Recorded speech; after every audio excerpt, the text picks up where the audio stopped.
Korteng biskwit at tsokolate pero iligal na droga pala. Yan po ang nabistong ginagawa umano ng naarestong dayuhan sa Cavite na may nirecruit pa raw ng mga Pinoy para magbenta abroad. Nakatutok si John Consulta.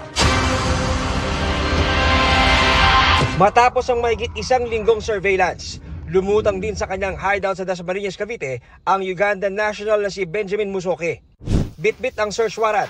Pinasok ng mga tauhan ng NBI Task Force Against Illegal Drugs ang kanyang bahay at inaresto ang dayuhan na miyembro umano ng West African Drug Syndicate.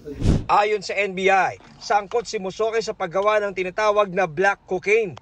Tumambad pa sa raiding team ang iba't ibang kemikal na ginagamit niya sa kitchen-type cocaine lab. Ang pag-aresto kay Musoke nagmula sa naunang anti-drugs operation kung saan nasabat sa dalawang Pilipina ang 20 million pesos na halaga ng black cocaine na nagkukulay itim kapag inihalo sa mga biskwit at tsokolate na ipinapalaman daw sa mga biskwit bago ipasa sa mga parokyano. Bukod nga sa mga precursors at mga kemikal na ginagamit sa paggawa ng illegal na droga, kabilang sa mga nakumpiska ng NBI ay ito ngang mga sandwich at waffle makers. Paniwala ng mga otoridad, ito ang ginagamit ng dayuhan sa paggawa ng mga biskwit na may palaman na cocaine at iba pang illegal na droga.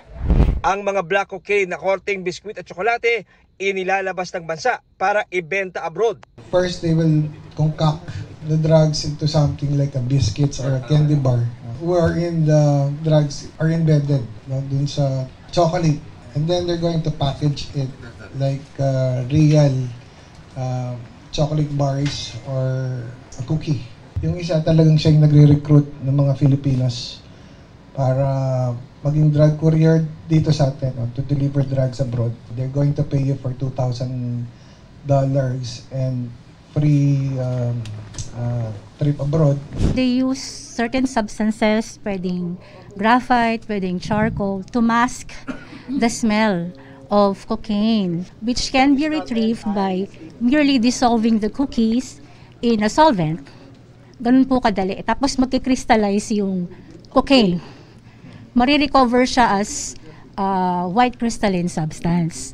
Todo tanggi si Musoke na kanya ang mga kontrabando. It's my friend. I give you one room in this apartment because So somebody else lives here? Yeah, he's stay with me. He owns this? Yeah, not me. Pero mas lalo itong nadiin nang makita ang mga ginagamit niyang peking ID dito sa Pilipinas. This ID and this ID has the same picture, your picture, but it has two different names. It's someone that do it for me, so I don't know.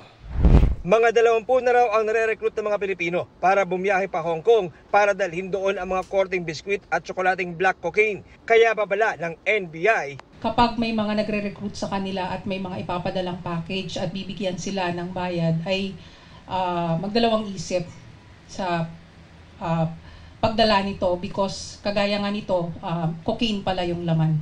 Para sa GMA Integrated News, John Consulta, nakatutok.